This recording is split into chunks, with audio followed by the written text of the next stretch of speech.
Okay, class number 5, we did solo jazz. We did.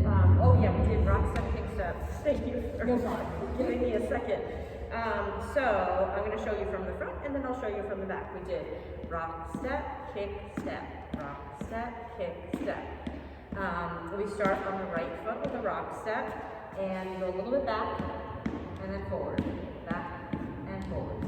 So our arms can swing to match the rock step, but we still want to keep our weight forward so that we're not tipping back like this. We don't want to do that. We want to stay forward. We got rock step, kick step, rock step, kick step. 1, 2, 3, 4, 5, 6, 7, 8.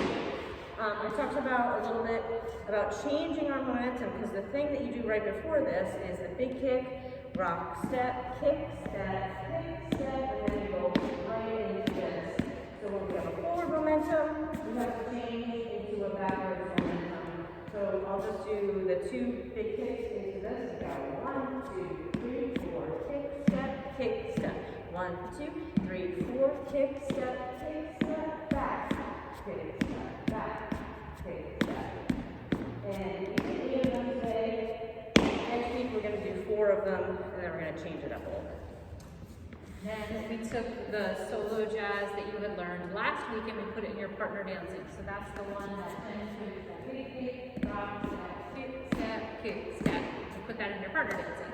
You can think of it as a variation from hand-to-hand Charleston. So we went hand-to-hand Charleston, and then we did this kick, rock step, kick step. You can keep on doing it, or you can go back to hand-to-hand Charleston. So a couple things if you're trying this at home. One is, if you just start right with your partner, first thing we did was just got the idea of it. You're going to be turning towards your left shoulder, but kind of orbiting around your partner. You can imagine we're orbiting around a little center between us. So we're just kind of moving until we find each other right again. Same thing again, orbit. The reason we orbit is because we do those kick steps in a direction as we're turning around our partner. We talked about tonight a couple of ideas to make this move work. The first one is compression. So when we first do that kick away from our partner, we want to make sure that we both have frame all the way through our shoulders, down our arms, so that we meet in the middle and have a little compression with our partner. You want to make sure, one easy rule of thumb is that you can see your arm. If you're letting your arm go back too far, maybe we go from the side even like this. If I let my arm go back too far, Jen's not going to be able to find this compression with me. I've broken my frame. But if we both have frame, then side by side, we find the same spot where we compress. Once we do that compression, we're going to do a rock step away. When we do this rock step, we're going to put our weight on our right foot. It's right foot for both of us. You want to make sure that your shoulder and your hip and your foot are all in a line so that you actually move your whole body onto that foot. Don't do this where your arm is there. Bring that arm right over the rest of your body. So from there, if you have a compression and a stretch, once we release that stretch, we go into the kicks. Stretch, kick, step, kick, step. So it's the rock step that gives the energy to kick all around. Then we can go back into hand-to-hand Charleston when we're ready. The question for follows at the end we're going to talk about next week, which is how do you know when you're going from hand-to-hand Charleston, how do you know when the lead is switching to this rock step?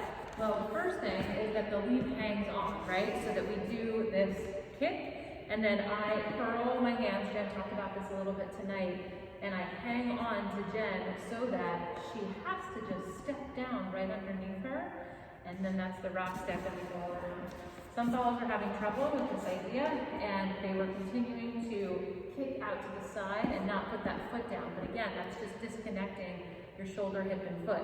If you keep those all in a line, when the leads hang on, you'll step down, and that'll create that stretch. So once again, we're doing hand-hand Charleston.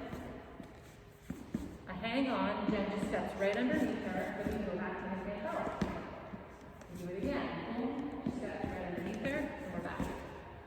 Variation. We'll talk about it more next week, but that's the overview. Yeah. Anything to add? Well, I would just say another way to think about it is like when you're doing hand-to-hand and you think about your momentum is being redirected to the other side right away when you do hand Charleston.